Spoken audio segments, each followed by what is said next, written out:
All right, let's dive right into one of the most mind-bending questions you can possibly ask. It's a question that sits at the crossroads of philosophy, physics, and, yeah, computer science. Are we living in a computer simulation? And I'm not being abstract here. I mean you, right now, listening to this. Is every single thing you see, everything you feel, every memory you have, is it all just an incredibly sophisticated computer program? I know, it sounds like something straight out of a movie, but this is a question that some very serious people are taking, well, very seriously. And it's not just academics in dusty old rooms either. I mean, when tech visionaries like Elon Musk are out there putting actual odds on it, you know this idea has officially gone mainstream. So how on earth did we get here? To really get our heads around this, here's how we're going to break it down. We'll start with the basic idea. Are we in a game? Then we'll unpack the killer philosophical argument that kicked this all off. After that, we'll play detective and look at the evidence, for and against. We'll even hunt for some glitches in the matrix. And finally, we'll get to the big one.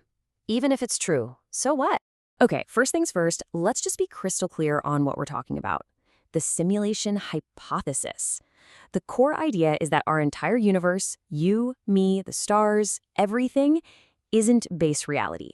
Instead, it's an artificial reality, a simulation running on some unbelievably powerful computer somewhere.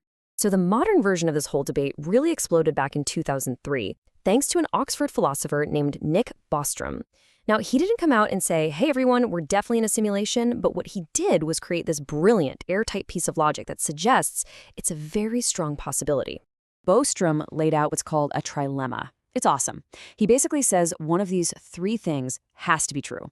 Option one, civilizations like us just never make it. They go extinct before they can create these perfect simulations. Option two, they do get super advanced, but for whatever reason, they're just not interested in running simulations of their past ancestors. Or option three, we are almost certainly living inside one of those simulations. One of those has to be the case. And here's the real kicker. If you accept that it's possible for a civilization to run thousands, maybe billions of these ancestor simulations, then it just becomes a numbers game. Simple statistics. You'd have billions, maybe trillions of simulated people for every one real person in that original base reality. So if you're a conscious being, the odds are just overwhelmingly stacked against you being in that one single base reality. Okay, so that's the logic, and it's pretty compelling. But is there any actual evidence? This is where things get really, really interesting. It's time to start looking for clues both for and against the idea. And what's wild is that while we think of this as a super modern, techie idea, it's really not. Humans have been questioning the nature of reality forever. I mean, you go back to Plato, and he's talking about prisoners in a cave mistaking shadows for the real thing. Then you have Descartes wondering if an evil demon is tricking all of his senses. We've been pulling at this thread for a very, very long time. So let's lay out the modern debate. On one side, you have these really strange features of our universe that seem a little, well, a little suspicious, a little bit like a program. And on the other side, you've got some powerful arguments for why a simulation is just flat out unlikely, or maybe even impossible. The arguments for a simulation are actually pretty spooky. First, there's the fine-tuning problem. The laws of physics in our universe seem perfectly, exquisitely tuned to allow for life to exist. It's like someone slid all the dials to the exact right settings. Then you have quantum mechanics, where tiny particles seem to only snap into a definite state when we're looking at them. Kind of like a video game that only renders the details when the player turns to look. And hey, the universe runs on math, right? The language of the universe is basically code. Plus, maybe the biggest clue is that we ourselves are getting insanely good at creating simulations. It seems like a natural path for any civilization to take.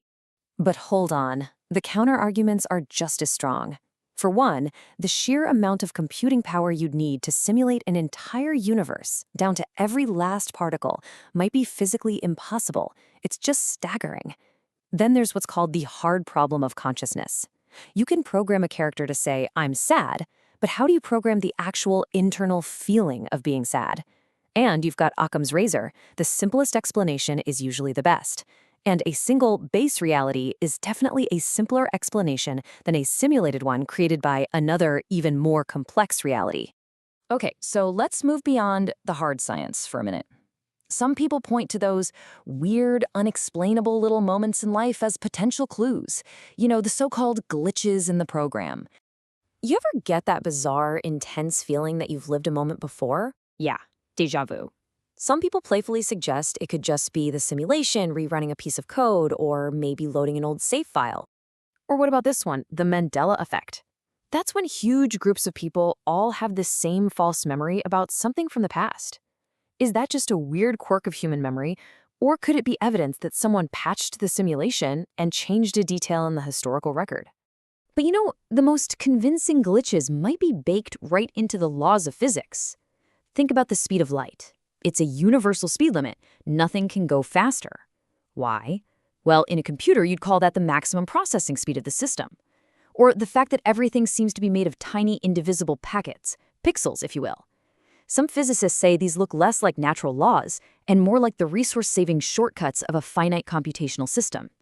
Even that spooky action at a distance, quantum entanglement, where two particles are linked instantly no matter how far apart they are, well, that could just be a property of the code, not the physical space. So, look, this is all fascinating to noodle on, but let's get down to it. Why should any of us actually care if we're in a simulation? What really changes if we are? Well, it makes us face some of the biggest questions imaginable. I mean, if this is all just a game, do ethics still matter? Are our choices truly our own? Or is free will just a subroutine in our code? Can a simulated life, a simulated love, have real, genuine meaning? And maybe the biggest one, is death just game over? Of course, there is some major scientific pushback here. Physicist Sabine Hossenfelder has a great line on this. She basically says that since you can't test it, you can't prove it's false, it isn't even science. She calls it a kind of religion for atheists. It's a belief system, something you can choose to have faith in, but you can't ever truly prove it one way or the other. And that, it leads us to our final and maybe our most important point. Maybe we've been asking the wrong question this whole time. Instead of asking, is any of this real? Maybe the better question is, what does real even mean anyway? No, seriously, let's just pause on that. If you could never, ever, ever tell the difference between being in a simulation and being in base reality, would it actually matter which one you're in? Because here's the thing, your experiences are authentic to you. The joy you feel when you laugh, the pain you feel when you're hurt, the love you have for your family and friends, those feelings are absolutely real, whether they're generated by atoms or by bits of computer code. Your choices feel real, and they have real consequences inside this reality. The great sci-fi author Philip K. Dick had a perfect quote for this. He said, reality is that which, when you stop believing in it, doesn't go away. And that's just a brilliant practical definition. You can believe this isn't real all you want, but if you step out in front of a bus, those consequences don't go away. That feels pretty real to me. So maybe we can leave you with this thought. Perhaps this whole simulation idea is just a giant, fascinating, cosmic thought experiment. One designed to circle us all back to the most fundamental question of all. Not, what is the nature of our reality, but how do we choose to live and create meaning within it, whatever it might be?